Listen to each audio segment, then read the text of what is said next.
हुआ, गलत जवाब आया, आपने प्रैक्टिस करा ना, आपने ट्राई तो करा, आप फिर दोबारा ट्राई कीजिए।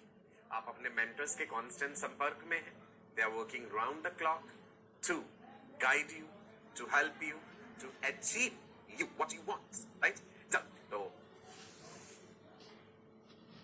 हेलो जी, नमस्कार, सलाम, सत श्री अकाल। Wish you all a very warm welcome to this wonderful session of Byju's classes. Byju's न केवल भारत बल्कि पूरे विश्व का बेहतरीन एजुकेशनल प्लेटफॉर्म जहां पे आपको मिलती है core quality education without any mixing. मैं आपका अपना डॉक्टर सचिन कपूर एक बार फिर से आपके सामने हूं जी, जेनेटिक्स के इस सुहाने सफर को आगे बढ़ाने के लिए। रफ्ता रफ्ता धीरे धीरे हम कितनी सारी चीजें सीख चुके हैं जेनेटिक्स में। अब तो आप न्यूमेरिकल्स भी सॉल्व करने लग गए होंगे। आई एम श्योर आप में से बहुत बच्चे ऐसे होंगे जिन्हें बहुत दिलचस्पी आ रही होगी कि भाई हम खुद जो है नए से नए न्यूमेरिकल्स प्रैक्टिस करके देखें, बाय हाइब्रिड क्रॉस से रिलेटेड, या फिर हमने इनकम्प्लीट डोमिनेंस पढ़ा है, को डोमिनेंस पढ़ा है, मल्टीपल एलील्स पढ़े हैं, इन सब चीजों से रिलेटेड। याद रखिएगा, practice makes a man perfect. पहली ही बार में हमें जीत हासिल हो जाए हर सवाल को हल करने में, ये जरूरी नहीं होता। ठीक है जी, जरूरी ये होता है कि अपनी गलती से सीख लेना। अगर आप पहली बार करने लगे, आपसे नहीं हुआ, गलत जवाब आया, आपने प्रैक्टिस करा ना, आपने ट्राई तो करा, आप फिर दोबारा ट्राई कीजिए। आप अपने मेंटर्स के कांस्टेंट संपर्क में हैं। They are working round the clock to guide you, to help you, to achieve you what you want, right? चलो तो करते हैं शुरू फिर आज का सेशन। वही एक पॉजिटिव सोच, एक पॉजिटिव एनर्जी, एक उमंग के साथ कि भाई आज के इस सेशन में भी हमने चीजें सीखनी है।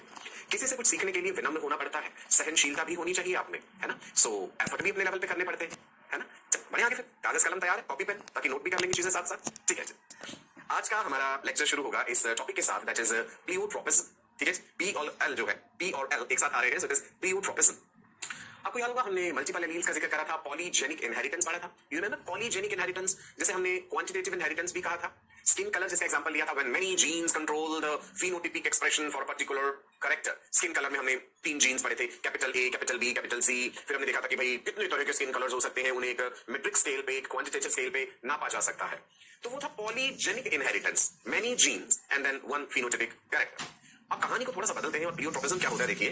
नोट कर लेंगे भी सभी राजा बेटा एंड रानी बेटियां। It is a phenomena where a single gene shows multiple phenotypic expressions. Gene एक है, single gene showing multiple phenotypic expressions. पहले हम क्या ले रहे थे? पॉलीजेनिक, है ना? बहुत सारे जीन और एक कैरेक्टर। अब हो गया एक जीन जो कि कंट्रोल कर रहा है फिनोटाइपिक एक्सप्रेशन, बहुत सारे, मल्टीपल। ठीक है, चलो। सो प्लियोट्रोपिज्म की परिभाषा, ये इसकी डेफिनेशन है, single gene exhibit multiple phenotypic expressions. जैसे कि effect of a gene on a metabolic pathway, right?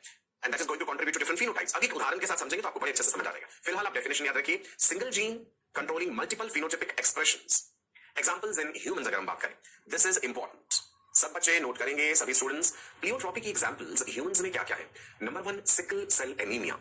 याद कीजिए, इस जेनेटिक डिसऑर्डर के बारे में हम बार बार पढ़ रहे हैं। Sickle cell anaemia class 11th में भी पढ़ा था, है ना? फिर मैंने जेनेटिक्स में भी इससे पहले इसका जिक्र किया है कि आरबीसी सिकल शेप हो जाते हैं, दराती जैसे हो जाते हैं, हीमोग्लोबिन की नॉर्मल फॉर्म बनने लग जाती है। अब फिर से जिक्र आ गया प्लियोट्रोपी में। So that means the sickle cell anaemia is a very important topic in genetics. Second example of pleiotropism is phenylketonuria. लिखेंगे, स्पेलिंग गलती नहीं करेंगे। फिनाइल, पहले फिनाइल लिख लो, फिर कीटोन, फिर यूरिया। सो फिनाइल कीटोन यूरिया, जिसे हम शॉर्ट में कह देते हैं PKU. Let me tell you, this is also an important topic in genetics. Phenylketonuria baby question आता है। Carter-Jenner's syndrome, cystic fibrosis.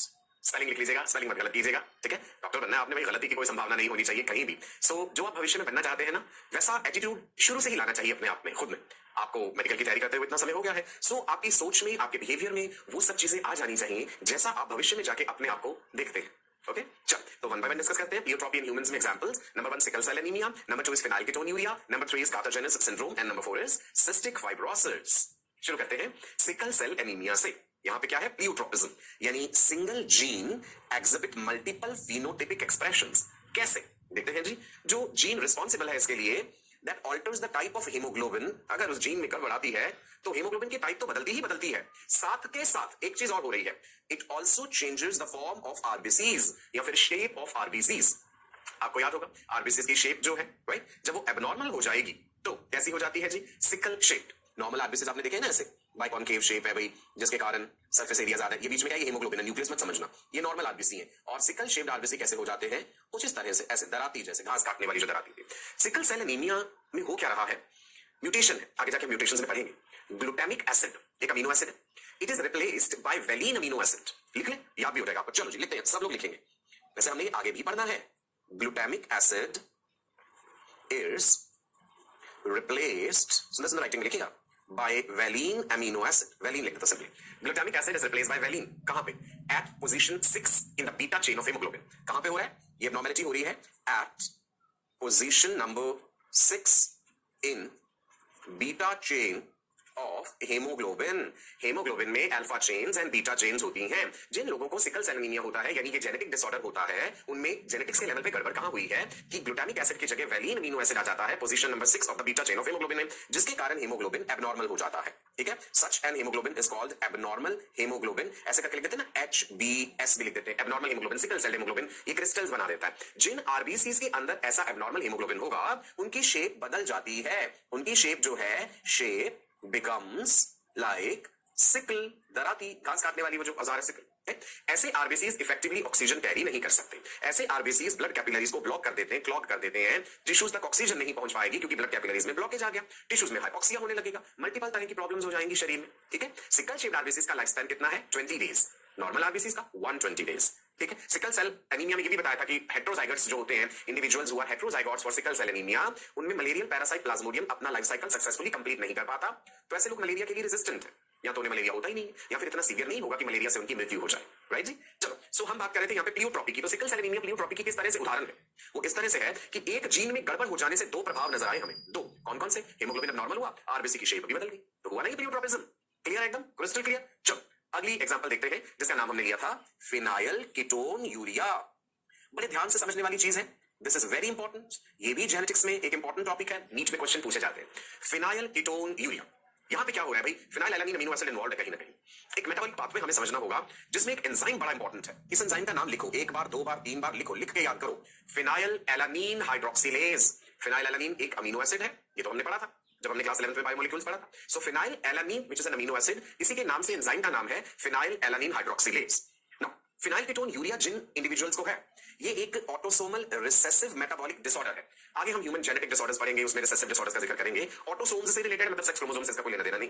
So the homozygous recessive individuals जिनको फिनाइल कीटोन यूरिया है, जो होमोजाइगस रिसेसिव इंडिविजुअल्स हैं, they lack the enzyme phenylalanine hydroxylase. उनमें ये PAH नाम का एंजाइम, जिसकी फुल फॉर्म है फिनाइल एलानिन हाइड्रोक्सिलेज, ये नहीं होता. अब ये एंजाइम चाहिए किसी? Why do you need this enzyme? Gaur फरमाइएगा. This enzyme is needed to convert phenylalanine to tyrosine in liver. चलो यहां लिख लेते हैं phenyl alanine which is an amino acid. इसका कन्वर्जन होता है एक अमीनो एसिड में हमारे शरीर में, टायरोसिन में. एंजाइम है फिनाइल एलानीन हाइड्रोक्सिलेज. टायरोसिन आपको याद होगा बहुत से कामों के लिए चाहिए. टायरोसिन से डोपा, डोपामीन भी बनते हैं, और एड्रेनलिन, एड्रेनलिन याद है टायरोसिन से. जो थायराइड ग्लैंड के हार्मोन्स हैं T3, T4, ट्राइआइडोथायरोनिन, टेट्राआइडोथायरोनिन जैसे थायरोक्सिन कहते हैं. T3 and T4 are iodinated forms of tyrosine. So tyrosine चाहिए शरीर में बहुत सारे काम करने के लिए. टायरोसिन बनता है फिनाइल एलानीन से और एंजाइम है फिनाइल एलानीन हाइड्रोक्सिलेज. एक ऐसे पेशेंट की बात कर रहे हैं जिसमें फिनाइल एलानीन हाइड्रोक्सिलेज नहीं है, तो क्या होगा? तो phenyl alanine amino acid tyrosine में कन्वर्ट नहीं होगा, तो फिनाइल एलानीन का लेवल बढ़ जाएगा ब्लड में, और ये बढ़ा हुआ लेवल बहुत ही खतरनाक साबित होगा. ठीक है. सो जब ये एंजाइम नहीं है, it results in hyperphenylalaninemia. Hyperphenylalaninemia मतलब हाइपर मतलब ज्यादा, फिनाइल एलानीन का लेवल ज्यादा हो जाएगा. And it is characterised by accumulation and excretion of phenylalanine, phenylpyruvic acid and related compounds. ऐसे पेशेंट के blood में फिनाइल एलानीन का लेवल बढ़ेगा. Phenylalanine phenylpyruvic acid में भी बदलेगा, उस कंपाउंड का भी लेवल बढ़ जाएगा. यूरिन में भी पास आउट होने लगेगा. राइट, एक कंप्लीट मेटाबॉलिक डिस्टर्बेंस हो जाएगी शरीर में. अब थोड़ा जेनेटिक्स के लेवल पे जाके देखते हैं कि एंजाइम क्यों कम हुआ. Lack of the enzyme is due to abnormal autosomal recessive gene on chromosome number 12. So this genetic disorder is related to chromosome number 12. बच्चे जब पैदा होंगे जिन्हें फिनाइल कीटोन यूरिया है, देखिए बहुत सी कंट्रीज में तो ये मैंडेटरी कर दिया गया कि जब बच्चा पैदा हो तो ये टेस्ट जरूर कर लिया जाए, राइट, बच्चे का, कि कहीं उसे ये जेनेटिक डिसऑर्डर तो नहीं है, ताकि हम फिर उसी हिसाब से बच्चे की आगे परवरिश, उसकी डाइट और जितनी भी देखभाल हम रख सकते हैं वो जन्म से ही हम शुरू कर दें. खाने पीने में ऐसी चीजें ना दें कि फिनाइल एलानीन का लेवल बढ़े, है ना, उसे एक बेहतर जीवन देने की कोशिश करेंगे. Affected babies are normal at birth. जन्म के समय ऐसा बच्चा नॉर्मल होगा, but within few weeks there will be rise in phenylalanine level that is going to impair, मतलब इफेक्ट करेगा ब्रेन की डेवलपमेंट, बच्चे की शारीरिक और मानसिक दोनों विकास को प्रभावित करेगा. ओके, नाउ सिम्पटम्स, लक्षण क्या क्या आ जाएंगे जी फिनाइल कीटोन यूरिया में? स्किन का पिगमेंटेशन खराब होगा. टायरोसिन और मेलानिन पिगमेंट का रिलेशन याद कर लीजिए. टायरोसिन से मेलानिन भी बनती है ना, ठीक है, आपको याद है. Tyrosine amino acid forms melanin pigment. Melatonin से कंफ्यूज मत करना, मेलाटोनिन हार्मोन है, वो ट्रिप्टोफैन अमीनो एसिड से बनता है. सो टायरोसिन से बनती है मेलानिन पिगमेंट. अब जब फिनाइल एलानीन टायरोसिन में बदलेगा ही नहीं, बिकॉज एंजाइम नहीं है, सो मेलानिन पिगमेंट नहीं होगी. मेलानिन आपकी स्किन को कलर देती है, आपके बालों को रंग देती है. सो प्रभावित हो जाएगा स्किन कलर, स्किन का pigmentation, right, reduction in the hair, बाल कम भी होंगे, बालों का पिगमेंटेशन भी ठीक नहीं होगा, पर्सन मेंटली रिटार्डेड भी हो जाएगा. कितनी सारी चीजें इफेक्ट हो रही हैं, राइट जी. ठीक है, फिनाइल एलानिन हाइड्रोक्सिलेज एंजाइम के ना होने से। सो बाय 6 months ऑफ एज, बच्चा जब 6 महीने का हो जाता है, severe mental retardation becomes evident. Mental retardation पता चल जाएगा बच्चे के बिहेवियर में, बच्चे के खाने पीने की हैबिट्स में। If these children are not treated, अगर हमने इलाज नहीं करा, देखो परमानेंट क्योर तो नहीं है क्योंकि जेनेटिक डिसऑर्डर है ना, लेकिन कुछ ना कुछ इलाज तो हम करेंगे। If these children are not treated, अगर इलाज नहीं करा, about 1/3 of these children are unable to walk and even 2/3 can not talk. बच्चे चल नहीं पाएंगे ठीक से और बोल नहीं पाएंगे। ब्रेन डेवलपमेंट प्रभावित हो रहा है ना, मोटर स्पीच एरिया प्रभावित होगा, जुबान की मूवमेंट ठीक से नहीं कर पाएगा बच्चा बोलने के लिए, राइट। नाउ नेक्स्ट जो हम देख रहे हैं प्लियोट्रोपिक एग्जांपल ह्यूमंस में, आई होप दोनों क्लियर हो गए। सिकल सेल एनीमिया भी क्लियर हो गया, फिनाइल कीटोन यूरिया भी क्लियर हो गया। फिनाइल कीटोन यूरिया पे क्वेश्चन जरूर आता है, राइट। मैं जब आपको इवोल्यूशन पढ़ाऊंगा ना, वहां भी फिनाइल कीटोन यूरिया का जिक्र करूंगा कि फिनाइल कीटोन यूरिया एक जेनेटिक डिसऑर्डर है। तो इतने सालों से हम देख रहे हैं ह्यूमन पॉपुलेशन में है, तो भाई नेचुरल सिलेक्शन तो बेहतर कैरेक्टर्स को बढ़ावा देता है। फिर नेचुरल सिलेक्शन ने इस जो डिफेक्टिव एलील है, ऐसे इंडिविजुअल्स जिनमें डिफेक्टिव एलील है, उन्हें एलिमिनेट क्यों नहीं कर दिया, खत्म क्यों नहीं कर दिया। इसका मतलब है फिनाइल कीटोन यूरिया वालों को भी किन्हीं हालातों में कोई फायदा होता होगा। Yes, females who have phenylketonuria they have very less chances of miscarriage।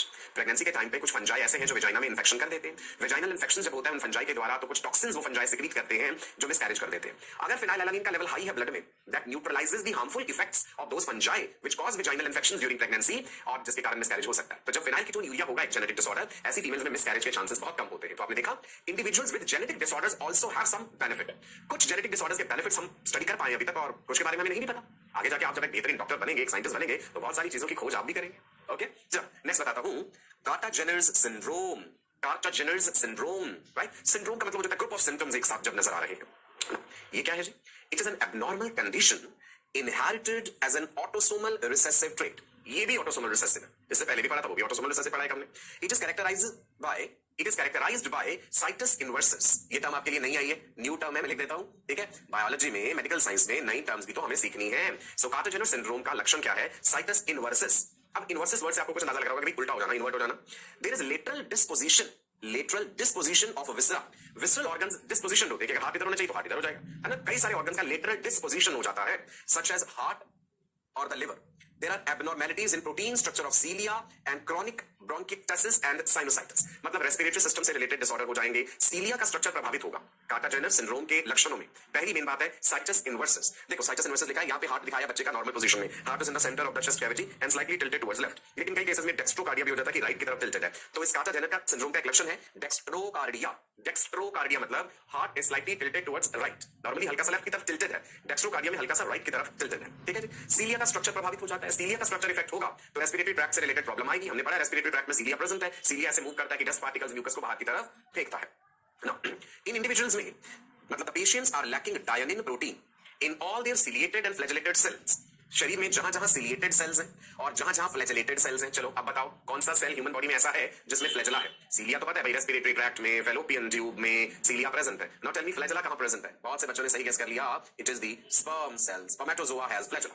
तो सीलिया और फ्लैजेला के स्ट्रक्चर का डाइनिन प्रोटीन एक इंपॉर्टेंट कंपोनेंट है, तो फिर डाइनिन नहीं होता उनमें, ठीक है जी। Males with this disease are sterile, obvious सी बात है क्योंकि स्पर्म में मोटिलिटी ही नहीं होगी। डाइनिन प्रोटीन नहीं होगा तो स्पर्म में मोटिलिटी नहीं होगी एंड ब्रोंकियल इन्फेक्शंस होंगे क्योंकि इमोटाइल रेस्पिरेटरी सीलिया है, रेस्पिरेटरी ट्रैक्ट के सीलिया काम नहीं कर रहे हैं। 50% chance of having their heart on the right side of their body, that is dextrocardia. इसकी भी संभावना 50% होती है। क्लियर हुआ जी? कार्टाजेनर सिंड्रोम प्लियोट्रोपिक एग्जांपल पढ़ रहे हैं और उसमें यही पढ़ा था, सिंगल जीन और कितने सारे फिनोटाइपिक एक्सप्रेशंस। डाइनिन प्रोटीन ना हो जाने से सीलिया फ्लैजेला प्रभावित हो रहे हैं, साइटस इनवर्सस हो जाता है, lateral disposition of the visceral organs. Clear जी? एक और genetic disorder which is important, जिसका जिक्र फिजियोलॉजी में, जेनेटिक्स में बार बार होता है, and it is cystic fibrosis. Cystic fibrosis क्या है समझते हैं। मेटाबॉलिक डिसऑर्डर है controlled by single autosomal recessive gene. ये भी ऑटोसोम्स से रिलेटेड है, सेक्स क्रोमोसोम से कोई लेना देना नहीं। The gene specifies an enzyme that produces unique glycoprotein. जो जीन इसमें इन्वॉल्व है, वो जीन एक ऐसा एंजाइम बना रहा है, जो एंजाइम एक ग्लाइकोप्रोटीन बना रहा है, जिसके कारण it is responsible for the production of mucus with abnormally high viscosity. Mucus बड़ा थिक बनता है। जिन लोगों को सिस्टिक फाइब्रोसिस है ना, उनके शरीर में थिक म्यूकस बनने लगता है, जिसके कारण बहुत सारी डक्ट्स ब्लॉक हो जाती है, पेनक्रियाज की डक्ट ब्लॉक हो सकती है, मल्टीपल प्रॉब्लम्स हो जाएंगी। ये जो विस्कस म्यूकस बन रहा है, विस्कस मतलब बहुत ज्यादा थिक म्यूकस है, ये इंटरफेयर करेगा with the functioning of several exocrine glands. Exocrine glands पता है ना, जिनके पास डक्ट होती है। सपोज एक ग्लैंड है, ये उसका डक्ट है, ये कोई सिक्रीशन बना रही है, और अगर इस एक्सोक्राइन ग्लैंड के इस डक्ट में थिक म्यूकस आ गया तो ये ब्लॉक हो जाएगी। इवन जो स्किन की है ग्लैंड, स्वेट ग्लैंड्स है स्किन में, लंग्स में भी थिक म्यूकस बना, पेनक्रियाज में और कई जगहों पे, राइट। सो मल्टीपल कॉम्प्लिकेशंस हो जाएंगी। सोडियम क्लोराइड का लेवल ऐसे पेशेंट्स के स्वेट में बहुत ज्यादा हो जाता है। There is abnormally high level of sodium chloride NaCl in the sweat, और जो म्यूकस है वो स्टेगनेट कर देता है, ब्लॉक कर देता है, रोक देता है ट्यूब्यूल्स ऑफ द लंग्स, जिसके कारण इन्फेक्शन बढ़ेंगे, ब्रोंकाइटिस होगा। लंग्स में तो कितनी पतली पूरा ट्रैक्यू ब्रोंकियल ट्री बना हुआ है, कहीं ना कहीं से वो ब्लॉक होता जाएगा, थिक म्यूकस के कारण इन्फेक्शन के चांसेस बढ़ेंगे, रेस्पिरेटरी डिसऑर्डर्स हो जाएंगे। Secreting cells in the liver and the pancreas are damaged. Pancreas की डक्ट्स ब्लॉक हुई, लिवर में ब्लॉकेज हुआ, लिवर बाइल जूस बनाता है, गॉल ब्लैडर से स्टोर करता है, पैनक्रियाज इंपॉर्टेंट एंजाइम बनाता है फैट डाइजेशन के लिए, पैनक्रियाटिक लाइपेट्स, उसमें भी प्रॉब्लम आ गई। सो अल्टीमेटली रिजल्ट हो जाएगा decreased production of fat emulsifying agents. Fat emulsifying agents क्या है भाई? बाइल जूस में बाइल सॉल्ट होता है, सोडियम टोरोकोलेट, सोडियम ग्लाइकोकोलेट, जो कि फैट्स के इमल्सिफिकेशन में मदद करता है। फैट्स का इमल्सिफिकेशन हमने क्लास 11th में पढ़ा था कि fats are insoluble in water. पहले उन्हें जो है वाटर इनसॉल्युबल फैट्स को पानी में सॉल्युबल बनाया जाता है इमल्सिफिकेशन प्रक्रिया के जरिए। फिर एक इंपॉर्टेंट डाइजेस्टिव एंजाइम उन पे असर दिखाता है जो पैनक्रियाज से आता है, पैनक्रियाटिक लाइपेज, तो फैट डाइजेस्ट हो पाएंगे। सिस्टिक फाइब्रोसिस में थिक म्यूकस बन जाने के कारण लिवर को इफेक्ट हुआ है, पैनक्रियाज पे असर पड़ा है, बाइल जूस नहीं बन रहा ठीक से, पैनक्रियाटिक लाइपेज एंजाइम कम हो गया है क्योंकि डक्ट्स ब्लॉक्ड हैं, फैट की डाइजेशन इमल्सिफिकेशन बुरी तरह से प्रभावित होगी, राइट? पैनक्रियाज तो रिचेस्ट डाइजेस्टिव जूस बना रहे, तो बाकी फूड कंपोनेंट्स की डाइजेशन भी इफेक्ट हो जाएगी। So it is interfering with digestion and absorption of food. ठीक है जी, लक्षण पता चल गया हमें सिस्टिक फाइब्रोसिस के। Very thick mucus is produced, sweat में सोडियम क्लोराइड का लेवल ज्यादा है, बहुत सारी डक्ट्स ब्लॉक हो रही हैं, लिवर की, पैनक्रियाज की, फूड की डाइजेशन एब्जॉर्प्शन में भी समस्या आ रही है सिस्टिक फाइब्रोसिस में। तो किस चीज का एग्जांपल था सिस्टिक फाइब्रोसिस? याद कीजिए, प्लियोट्रोपिक। हमने क्या टॉपिक पढ़ा अभी? Pleiotropic. One gene controls the phenotypic expression of the multiple things. बहुत सारी चीजें, सिकल सेल एनीमिया देख लिया हमने इसमें, फेनाइलकेटोन्यूरिया देखा, कार्टर जेनर सिंड्रोम देखा एंड सिस्टिक फाइब्रोसिस। सबको क्लियर है? अगर हमें क्वेश्चन आ जाता है which of the following is an example of pleiotropy इन ह्यूमंस, ऑप्शंस में हमें दिया होता है सिकल सेल एनीमिया, ऑप्शन में सिस्टिक फाइब्रोसिस दिया होता है, ऑप्शन में फेनाइलकेटोन्यूरिया और डी ऑप्शन होगा all of these. So the answer will be all of these. Clear है माय फ्यूचर डॉक्टर्स, राइट? चलो आगे बढ़ते हैं जी जेनेटिक्स के इस सुहाने सफर पे, और अब मैं आपको एक और इंटरेस्टिंग सी बात बताने वाला हूं, that is about this fruit fly. ये जो मक्खी है, आप कहेंगे तो हमने देखी है घर में, कभी फ्रूट्स पड़े हो पुराने, पर्टिकुलरली केले पड़े हो, ऐसे छोटी छोटी मक्खियां, जैसे मच्छर दिखा नहीं, मच्छर क्यों आ गया इसके ऊपर? एक्चुअली मच्छर नहीं, वो फ्रूट फ्लाइज होती हैं। सो वो जो फ्रूट फ्लाई है जेनेटिक्स में, तो भाई इसके बिना काम ही नहीं चलेगा, जेनेटिक्स तो इसके बिना अधूरा ही हो जाएगा। Drosophila melanogaster, I want all of you to write this name अपने हाथ से, फ्रूट फ्लाई, ड्रोसोफिला मेलानोगैस्टर। स्पेलिंग में गलती नहीं होनी चाहिए। ये नन्ही सी मक्खी जिसने जेनेटिक्स में बहुत ही इंपॉर्टेंट स्थान हासिल किया है। आप स्क्रीन पे देख पा रहे हैं भाई, एक केला थोड़ा सा सड़ना शुरू हो गया है, ये बनाना, कैन यू सी? छोटी छोटी सी मक्खियां है ना, ये नॉर्मल हाउस फ्लाई वाली मक्खी नहीं है, दिस इज मस्का डोमेस्टिका, ये फ्रूट फ्लाई कहलाती है। ढेर सारी फ्रूट फ्लाइज इकट्ठी हो जाती हैं, आपने देखा भी होगा, कभी आप सब्जी मंडी गए हो या फलों की मंडी गए हो, वहां आपने देखा होगा फ्रूट्स पड़े ढेर सारे, है ना, वो मक्खियां उड़ा रहे हैं वहां से, बार बार मक्खियां फिर आ जाती हैं। So these are the fruit flies, बड़ा पसंद है इनको ये फ्रूट खाना। ओके हाँ जी, जब भी कभी फ्रूट फ्लाई का नाम आता है जेनेटिक्स में, ड्रोसोफिला का जिक्र होता है, सो थॉमस हंट मॉर्गन, इनका जिक्र आएगा ही आएगा। इन्होंने एक्सपेरिमेंटल मॉडल चुना था फ्रूट फ्लाई को, ड्रोसोफिला मेलानोगैस्टर को, जैसे कि ग्रिगोर जॉन मेंडल ने एक्सपेरिमेंटल मॉडल चुना था पायसम सटाइवम को, यानी पी प्लांट को। ओके, मॉर्गन ने कहा भाई जो बातें कही है मेंडल ने, बहुत सारी बातें पढ़ ली हमने, मेंडल के लॉज पढ़ लिए, कहीं ना कहीं इन्हें डाउट हुआ कुछ बातों को लेकर के, तो इन्होंने सोचा कि मैं खुद एक्सपेरिमेंट्स करके देखता हूं कि मेंडल के द्वारा कही गई बातें सही है या नहीं है। चलिए तो देखते हैं, Thomas Hunt Morgan, pH Morgan के नाम से भी आप याद रख सकते हैं, simple pH Morgan. Morgan and Drosophila, Morgan and Drosophila ये आप जेनेटिक्स में पढ़ेंगे ही पढ़ेंगे, इवन अगर आप हायर क्लासेस में भी आगे जाके जेनेटिक्स पढ़ते हैं। सो मॉर्गन ड्रोसोफिला के बिना अधूरे हैं। Thomas Hunt Morgan received Nobel prize, great, he received Nobel Prize for his work on Drosophila, which brought to the light the role of chromosomes in heredity. Sutton and Boveri की chromosomal theory of inheritance भी याद रख लेना, पीछे के सारे concept सब apply होंगे, ठीक है जी। So who received the Nobel prize for his work on drosophila? Who is that scientist? Name is T H. Morgan. जितने भी वैज्ञानिकों का हम जिक्र करते हैं अपनी बायोलॉजी की पढ़ाई में, उनके नाम अलग से भी जरूर लिख लिया करो। जहां भी आप नोट्स बना रहे हो ना, 2-3 पेज इसके लिए डेडिकेट कर दो। जितने भी वैज्ञानिकों के नाम मैंने अभी तक बताए हैं, क्लास 11th में भी बहुत सारे बताए थे, क्लास 12th में भी बहुत सारे बताए हैं, और भी आएंगे आगे, सो ये नाम जरूर याद रखना, ठीक है जी। Thomas Hunt Morgan received Nobel prize for his experimental research on drosophila, right जी। ओके, सो क्यों ड्रोसोफिला को ही मॉडल ऑर्गेनिज्म क्यों लिया गया? अच्छा, बड़े गौर से स्लाइड को पहचानना है आपने। इंसेक्ट है, 3 पेयर ऑफ लेग्स होंगे, 3 टांगे दिख रही है, 3 पेयर। इंसेक्टा को हेक्सापोडा भी इसलिए कहते हैं ना, 3 पेयर्स ऑफ लेग्स, 2 विंग्स भी दिख रहे हैं, इसके पंख दिख रहे हैं। अच्छा, इसकी आंखों पे गौर फरमाइएगा, एक इंपॉर्टेंट चीज, बार बार आगे जाके जिक्र होना है इसका। जब भी कभी कुछ मैं मॉडल ऑर्गेनिज्म दिखाऊं, उसे बड़ा क्लोजली ऑब्जर्व करो, ये नहीं सिर्फ एक हल्की सी नजर डाली उस पे, नहीं। आंखों का रंग कैसा है? रेडिश दिख रहा है, क्रिम्सन सा रेड दिख रहा है, बॉडी ब्राउन कलर की है, पंख भी बड़े अच्छे प्रोमिनेंट दिख रहे हैं, विंग्स हैं। सो आगे जाके हम ड्रोसोफिला के इन सभी कैरेक्टर्स का जिक्र करने वाले हैं। लाल आंखों वाली ड्रोसोफिला या फिर सफेद आंखों वाली ड्रोसोफिला, मेल में सफेद आंखें होती हैं क्या, फीमेल में नहीं होती है, ये भी पढ़ेंगे। बॉडी का कलर येलो है या ब्राउन है, विंग्स कैसे हैं, छोटे हैं या बड़े हैं, कौन सा ट्रेट वाइल्ड टाइप है और कौन सा म्यूटेंट कहला रहा है, ये सब चीजें जानेंगे। लेकिन उससे पहले ये जानना जरूरी है कि मॉडल ऑर्गेनिज्म के रूप में ड्रोसोफिला ही क्यों? जब भी हम कोई मॉडल ऑर्गेनिज्म चुनते हैं अपने एक्सपेरिमेंट्स के लिए, मैंने आपको बताया था कुछ विशेष बातों का ध्यान रखना होता है। वो ऑर्गेनिज्म साइज में बहुत बड़ा ना हो, वही उसे हैंडल करना मुश्किल हो जाएगा। उसका जीवन चक्र, उसका जीवन काल छोटा हो, ताकि ढेर सारी जनरेशंस आप स्टडी कर सकें। उसका रेट ऑफ रिप्रोडक्शन फास्ट हो, ताकि बहुत सारे ऑफस्प्रिंग्स आपको मिल पाए, राइट जी। लेबोरेटरी में उसका रख रखाव, उसका भोजन पानी, खाना पीना, रहना सहना सब आसान हो, तभी तो सो मॉर्गन ने ये सारे फीचर्स देखे इस फ्रूट फ्लाई में। पहला क्या है जी, लाइफ साइकिल ऑफ 2 वीक्स, 2 ही हफ्तों में इसका जीवन चक्र जो है वो कंप्लीट हो जाता है। This is an important feature, right. चलो सर्कल कर दूं यहाँ पे, ये इंपॉर्टेंट बात है। ये दूसरी इंपॉर्टेंट बात है। पहली इंपॉर्टेंट बात क्या हुई जी, that the life cycle is of 2 weeks, 2 हफ्ते में ही जीवन चक्र पूरा हुआ। Easily breed in the lab on the synthetic media and requires less labour. Laboratory में, प्रयोगशाला में इसका रख रखाव, इसको ब्रीड कर पाना सिंथेटिक मीडियम पे आसान है। जरूरी नहीं है कि भाई केले ही लेने, फल ही लेने हैं, कोई सिंथेटिक मीडियम, कल्चर मीडियम लेकर के भी हल्का फुल्का भोजन देकर के इसकी अच्छी खासी संख्या बढ़ाई जा सकती है। लेस लेबर चाहिए, कोई इतना मतलब डेलिकेट रखरखाव नहीं है कि एयर कंडीशन एनवायरमेंट देना हमने इसे और भाई हमने बड़ी स्टेराइल कंडीशंस मेंटेन करनी है, नहीं ऐसा नहीं है। लेस लेबर है, आसानी से आप इसका पालन पोषण कर सकते हैं। Then it produces large number of progeny on mating. आप इजीली मेल और फीमेल को मेट करा सकते हैं और जो इनकी अगली जनरेशन आती है, लार्ज नंबर ऑफ प्रोजेनी, ढेर सारे बच्चे इसके आपको मिल जाएंगे, ताकि आप जो भी कैरेक्टर स्टडी कर रहे हैं आसानी से उसमें स्टडी कर पाए। Males and female sexes are different, ये भी एक क्लियर कट बात हो गई भाई। मेल अलग है, फीमेल अलग है। तो अगर आप मेल और फीमेल में कोई विशेष कैरेक्टर स्टडी कर रहे हैं तो वो भी पता चल जाएगा कि भाई अगर व्हाइट आई वाला है तो वो हमेशा हमें मेल ही मिल रहा है, मेल मक्खियां व्हाइट आई की है, फीमेल हमें व्हाइट आई वाली क्यों नहीं मिल रही। That means male female clearly distinguishable भी है ना, और क्लियरली डिस्टिंग्विशेबल है, कैरेक्टर भी स्टडी कर सकते हैं, मीटिंग इजी है, राइट। इंसेक्ट है, ये आर्थ्रोपोडा का मेंबर है। इंसेक्ट्स के बारे में बहुत विशेष बातें आप जानते हैं। Then, आपको ड्रोसोफिला में, इस फ्रूट फ्लाई में, it exhibit variations, variety, right, small genetic differences which are found among organisms belonging to same species. तो यहाँ पे वैरायटी है और वो जो वेरिएशंस है ना उनको आसानी से स्टडी कर पाना भी जरूरी है। भाई वेरिएशंस इतनी कॉम्प्लिकेटेड ना हो कि पता नहीं कितने बड़े बड़े टेक्निकल इंस्ट्रूमेंट्स यूज करके हम स्टडी कर पाए, नहीं ऐसा कुछ नहीं है। आंखों का रंग लाल, आंखों का रंग सफेद, ये तो आसानी से दिख जाएगा। लो पावर माइक्रोस्कोप लिखा नहीं यहाँ पे, हल्का सा सिंपल माइक्रोस्कोप लेंगे उसके नीचे भी दिख जाएगा, है ना। पंख बड़े हैं या छोटे हैं ये भी दिख जाएगा, बॉडी का कलर येलो है या ब्राउन है ये भी दिख जाएगा। कोई इतना इंट्रिकेटेड डिटेल्ड कैरेक्टर नहीं है जिसके लिए बड़े हाई फाई इंस्ट्रूमेंट्स चाहिए, नहीं। तो ये भी इंपॉर्टेंट बात होगी। वेरिएशंस प्रेजेंट है, वेरिएशंस को आसानी से ऑब्जर्व किया जा सकता है। जैसे आंखों का रंग ही मैंने कहा था भाई, गौर फरमा लीजिए, आंखों का रंग लाल है, शरीर का रंग ब्राउन है या पीला है। सो ये है जी महान वैज्ञानिक Thomas Hunt Morgan. He bread millions of fruit flies and conical flasks. दिख रही है ढेर सारी फ्लास्क, सिंपल सा माइक्रोस्कोप इनके पास पड़ा हुआ है, उसके नीचे मक्खियां भी दिख रही है, ये उनमें देख के ऑब्जर्व कर सकते हैं। और ऊपर आप देखिए केले की दर्जन भी टंगी हुई है। तो पहले इन्होंने बनाना पे ग्रो करा उसे, फिर उन्होंने देखा कि भाई और आसान तरीका है कि एक बेहतरीन कल्चर मीडियम लेकर के इन कांच की फ्लास्क्स में इन फ्लाइज को ब्रीड किया जा सकता है, और उन्होंने ऐसा ही करा।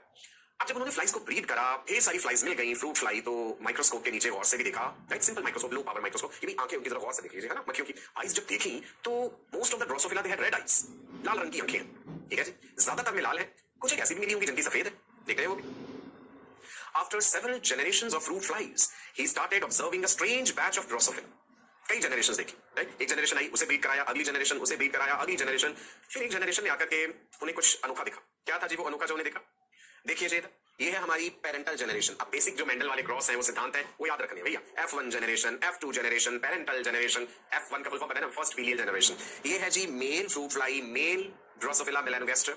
ये है जी फीमेल फ्रूट फ्लाई, गौर से देखिए जी ना। F1 जनरेशन में हमें दिखा है रेड आई कलर। तो पेरेंटल जनरेशन में क्या है, आप इस फोटो में गौर फरमाइएगा, यहाँ पे आपको मेल का जो आई कलर है वो व्हाइट नजर आ रहा है। तो उन्होंने व्हाइट आईज वाले मेल ड्रोसोफिला को क्रॉस कराया रेड आईज वाली फीमेल ड्रोसोफिला से। ये रेड है भैया, यहाँ पे आंखों का रंग बता दूं जी, व्हाइट है, सफेद है, मेल में है, मेल मिल रहे हैं व्हाइट वाले, फीमेल नहीं मिला व्हाइट वाला। फीमेल जो है वो लाल आंखों वाली है। सो लाल आंखों वाली फीमेल और व्हाइट आंखों वाला मेल ड्रोसोफिला ब्रीड कराने पे F1 जनरेशन में जो इंडिविजुअल्स मिले, अगली जो जनरेशन आई, पहले समझ लो, ऑफ कोर्स उसमें मेल भी होंगे और फीमेल भी होंगे, है ना। यहाँ हम कोई प्लांट की बात नहीं कर रहे कि भाई जो बाइसेक्सुअल है सिर्फ हम प्लांट लिख दिया, मेल फीमेल नहीं लिखा। हम एनिमल किंगडम के एक ऑर्गेनिज्म आर्थ्रोपोडा के एक मेंबर क्लास इंसेक्टा के एक मेंबर का जिक्र कर रहे हैं जिसमें सेक्सुअल डायमॉर्फिज्म है, जिसमें सेक्स सेपरेट है। तो मेल भी मिले उन्हें और फीमेल भी मिले। अब उन्होंने देखा कि भाई जो मेल है वो लाल रंग वाले हैं और जो फीमेल है वो भी लाल रंग वाली है। व्हाइट वाला कलर कहां गया, वो जो पेरेंटल में था, देखेंगे आगे। कंक्लूजन हुआ कि भाई red eye colour is dominant trait. हमने पढ़ा था ना, T capital T dominant over small T, capital V small dominant over small V, जो हमने टिपिकल मेंडेलिज्म के कांसेप्ट्स पढ़े थे डोमिनेंट रिसेसिव वाला। तो मॉर्गन ने कंक्लूड करा कि red eye colour is the dominant trait ना। अब उन्होंने क्या करा, सेल्फ करा F1 जनरेशन को, on selfing F1 generation. Selfing मतलब कि जो मेल्स और फीमेल फ्लाइज मिली F1 जनरेशन की, उन्हें आपस में ही ब्रीड करा दिया। अब ध्यान दीजिएगा, ये एनिमल्स हैं, आर्थ्रोपोड्स हैं, इंसेक्ट्स हैं, है ना। यहाँ पे ये सेल्फिंग जैसी चीज हो जाएगी। मैंने पहले बताया था ह्यूमन जेनेटिक्स पढ़ते समय हम ये वर्ड सेल्फिंग वाला यूज नहीं करेंगे, बिकॉज वो सिबलिंग्स हैं आपस में, है ना। यहाँ ऐसा कोई कंसेप्ट नहीं लगा रहे हम, तो इसलिए हमने कह दिया कि F1 वाले इंडिविजुअल्स का सेल्फिंग कर दिया। यानी लाल आंखों वाली मेल फ्रूट फ्लाइज और लाल आंखों वाली female fruit flies, red red. F2 generation में क्या हुआ जी, F2 जनरेशन में ऑब्वियसली मेल इंडिविजुअल्स भी मिले और ऑब्वियसली फीमेल इंडिविजुअल्स भी मिले। यहाँ पे रेड आइड फ्लाइज भी हैं और एक व्हाइट आइड फ्लाई भी है, ठीक है। कौन सी व्हाइट, इसकी आंखें देखना, और ये मेल है, ये गौर फरमाइएगा। सो मेल व्हाइट आइज वाले भी मिले। अब ये नहीं सिर्फ 4 इंडिविजुअल्स मिले, बेटा ये रेशो की बात होती है हमेशा। हो सकता है 4000 हो सकता है 400 हो, तो रेशो ये रहेगा, ये जो 3:1 का रेशो दिया। So there are 3 red eyed flies तीन जो है लाल आंखों वाली फ्लाइज हैं या मक्खियां हैं या फ्रूट फ्लाइज हैं, और एक व्हाइट आइड फ्लाई है। एक ही फ्लाई नहीं है, एक ही मक्खी नहीं है। This is again I am saying ratio. अगर आप 100 स्टडी कर रहे हैं तो उसमें भी 3:1 का रेशो, 1000 स्टडी कर रहे हैं तो भी 3:1 का रेशो लगा दीजिए उसमें, ठीक है जी। सो देखो हमारे पास ऐसे मेल ड्रोसोफिला भी थे जो लाल आंखों वाले थे, ऐसे मेल ड्रोसोफिला भी थे जो कि व्हाइट आंखों वाले थे, और ऐसी फीमेल ड्रोसोफिला थी हमारे पास जो कि रेड आईज वाली है। आपको आंखों का रंग भी दिख रहा है, यहाँ पे क्लियरली मैं फिर भी लिख भी देता हूं आपके लिए, रेड रेड रेड। तीन जगहों पे मैंने रेड लिखा है और एक जगह पे व्हाइट लिखा है, तो 3:1 के रेशो में हमें ये आई कलर मिला। एक बात पे गौर फरमाइए, every time this cross is repeated, Morgan obtained only a white-eyed male in F2 generation and never a white-eyed female. Strange, ये बात पकड़ने वाली। देखो ये फीमेल ड्रोसोफिला दिखाया, फीमेल का आई कलर व्हाइट हम एक्सपेक्ट कर रहे हैं, पर ऐसा नहीं हो रहा। क्रॉस लगा दिया ना उसके ऊपर, फीमेल ड्रोसोफिला में व्हाइट आई कलर नहीं मिल रहा, मेल में ही मिल रहा है। तो ऐसी क्या विशेष बात है कि भाई ये व्हाइट आई कलर क्या केवल मेल में ही देखने को मिलेगा? कोई जनरेशन ऐसी नहीं आएगी किसी भी तरह का क्रॉस करके देखे हम कि हमें व्हाइट आईज वाली फीमेल दिख जाए? तो व्हाइट होना और मेल होना मतलब ये कैरेक्टर एक साथ ही आएगा क्या? लेट्स अंडरस्टैंड दिस थॉरली, ठीक है जी। सो यहां पे हमने देखा कि मेल व्हाइट कलर वाला ड्रोसोफिला है पर फीमेल नहीं है। मैं पढ़ देता हूं नीचे क्या लिखा है, every time he repeated this cross he obtained only a white-eyed male in F2 generation and never a white-eyed female.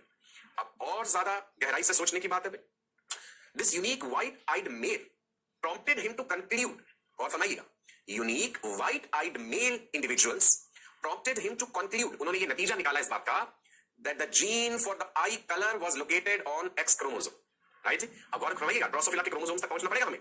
कितने पेयर्स हैं क्रोमोसोम्स के याद है? सेक्स डिटर्मिनेशन में बताया भी था मैंने, 4 पेयर्स ऑफ क्रोमोसोम्स बताए थे, 8 क्रोमोसोम, जिसमें से 3 पेयर ऑटोसोम और उसके अलावा एक पेयर जो था दैट इज सेक्स क्रोमोसोम्स। तो सेक्स क्रोमोसोम्स हमने इसमें सेक्स डिटर्मिनेशन मैकेनिज्म की बात करी थी, अलग-अलग बताए थे ना सेक्स डिटर्मिनेशन में, मेल हेटेरोगैमेटी जिसमें XXXY, फीमेल हेटेरोगैमेटी भी हो सकता है ZZZW। अब हम ड्रोसोफिला की इंसेक्ट की बात कर रहे हैं भाई, इसमें सेक्स क्रोमोसोम है। मॉर्गन ने देखा कि हर बार व्हाइट कलर वाली जो ड्रोसोफिला है वो व्हाइट कलर आंखों का मेल नहीं मिल रहा है, तो इसका मतलब है कि भैया कुछ ना कुछ रिलेशनशिप जरूर है ये व्हाइट आई कलर में और एक्स क्रोमोसोम में। बढ़ते हैं जी आगे, कितनी सुंदर लग रही है फ्रूट फ्लाइज। मॉर्गन का ये हाइपोथेसिस जो उन्होंने दिया, eye colour traits must be linked to the X chromosome. Very important, पहली बार आपके सामने एक टर्म आई है, इसे गौर से जो है तवज्जो दीजिएगा, इस पे गौर से पढ़िएगा। लिंक, मैं लिंकेज का कंसेप्ट आगे बताने जा रहा हूं। धीरे धीरे मॉर्गन एंड ड्रोसोफिला वाली बातें आपको जेनेटिक्स की और गहराइयों में ले जाएंगी। क्या है लिंकेज, क्या है रिकॉम्बिनेशन, हम ये समझेंगे। लिंक्ड जीन्स क्या होते हैं, हम ये समझेंगे।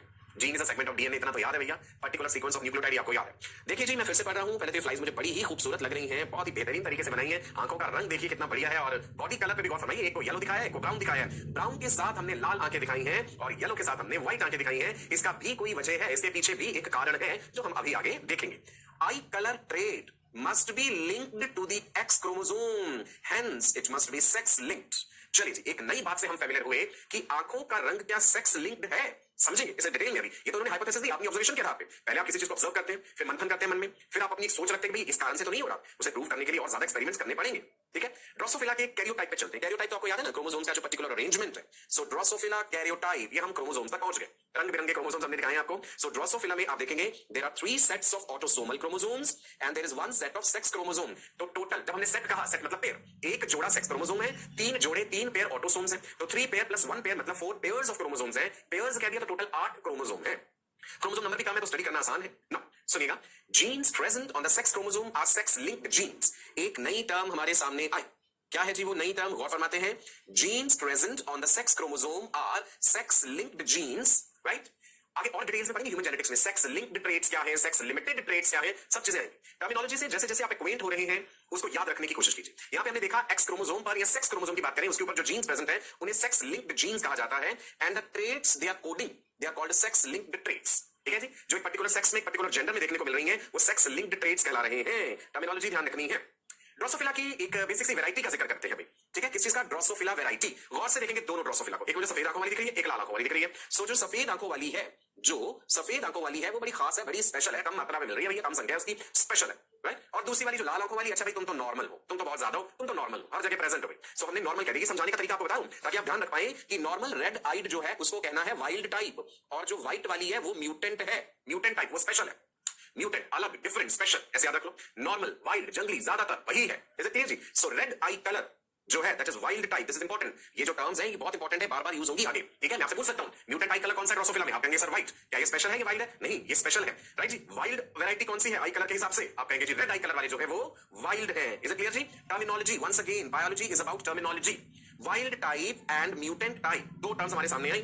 वाइल्ड टाइप है the type that is normally found in nature. भाई जंगली हो तुम तो हर जगह प्रेजेंट हो, बहुतायत में पाए जाते हो, तुम वाइल्ड टाइप हो, लाल आंखों वाले हो, व्हाइट वाला सफेद एकदम सुंदर बढ़िया सा। भाई मैं म्यूटेंट हूं, मैं तो बहुत ही कम हूं। Mutant type is the type with the mutation and it is the special type, right? Attitude मैं तो स्पेशल। ओके, अब इसमें से डोमिनेंट कौन सा है, रिसेसिव कौन सा है, वो भी हम आगे देखेंगे। अब जीन्स कैसे डिनोट करने, देखो जी, gene notation for eye colour है ना, कुछ सिंबल्स देने पड़ेंगे, कोई तरीका होगा। देखो जी, म्यूटेंट टाइप है वाइल्ड वाला, राइट? म्यूटेंट टाइप है व्हाइट वाला, गौर से देखिएगा, म्यूटेंट टाइप व्हाइट वाला है, वाइल्ड टाइप रेड वाला है। ध्यान दीजिएगा टर्मिनोलॉजी, वाइल्ड टाइप लाल वाला। कैसे रिप्रेजेंट करना है, तो जी कैसे रिप्रेजेंट करना है, देखो यहाँ पे हमने एक्स और एक्स दो क्रोमोसोम लिए, मतलब हम फीमेल की बात कर रहे हैं, है ना? सो आप देखेंगे हमने ये एक डब्ल्यू एक दूसरा डब्ल्यू लिया, उससे रिप्रेजेंट करा है किसको जी, म्यूटेंट टाइप को। वाइल्ड वाले को क्योंकि बहुतायत में है, प्लस में है, बहुत ज्यादा है, तो डब्ल्यू प्लस कर दिया। Let me again tell you, red is wild W W, okay? White is mutant simply W W. Red वाले में डब्ल्यू प्लस और डब्ल्यू प्लस है, डब्ल्यू डब्ल्यू तो दोनों में यूज हुए, व्हाइट वाले में सिर्फ ऐसे और वाइल्ड वाले में ऐसे। अच्छा, व्हाइट और वाइल्ड में कंफ्यूज नहीं हो जाना, ठीक है जी? Wild red, right? वाइल्ड में डी आया पीछे, रेड वाइल्ड रेड ज्यादा है, प्लस प्लस ऐसे कर लो, राइट जी? Wild red W plus and mutant white simply W W. ये याद रखना है आपको, तभी आपको आगे के क्रॉसेस जो है वो समझ आएंगे। आगे के क्रॉसेस उन्होंने क्या करे, मोनोहाइब्रिड क्रॉस कैसे करा, डाइहाइब्रिड क्रॉस कैसे करा, ये हम अगले सेशन में डिटेल में समझेंगे, ठीक है? आज हमने क्या क्या पढ़ा है, आज हमने दो मेन बातें पढ़ी, प्लियोट्रोपी इन ह्यूमंस एंड सेकंड मैंने आपको इंट्रोड्यूस करा दिया ड्रोसोफिला से और मॉर्गन से। Thomas Hunt Morgan received Nobel Prize for his work on Drosophila melanogaster, which is a fruit fly, जिसमें 8 क्रोमोसोम्स हैं, 4 पेयर्स ऑफ क्रोमोसोम्स हैं, 3 पेयर्स ऑटोसोम्स हैं और 1 पेयर सेक्स क्रोमोसोम है। लाल आंखें, सफेद आंखें, वाइल्ड कौन है और म्यूटेंट कौन है, ये आपको याद रखना होगा। अगले सेशंस में हम इनके क्रॉसेस के बारे में पढ़ेंगे और जानेंगे डोमिनेंट क्या है, रिसेसिव क्या है, व्हाइट कलर क्यों हमें आंखों का बार-बार मेल में ही देखने को मिल रहा है, लिंकेज क्या है, रिकॉम्बिनेशन क्या है, ठीक है जी? सो आज के लिए इतना ही। मैं आपका अपना डॉक्टर सचिन कपूर अब आपसे विदा लेता हूं, आपको नमस्कार कहता हूं, ढेरों गुड विशेस देता हूं। God bless you all. पढ़ते रहिए, खुश रहिए। जीवन में कुछ पाने के लिए हमें बहुत कुछ खोना पड़ेगा, जिसमें खोने वाली चीजें आपका चैन, नींद, आराम, आलस्य, इधर उधर की गॉसिप, इन सबको त्याग दीजिए। बार बार ये बात कहता हूं, ये गोल्डन वर्ड्स हैं, इन्हें याद रखिए, ठीक है जी? चलो नमस्कार, bye bye, God bless you all, stay blessed.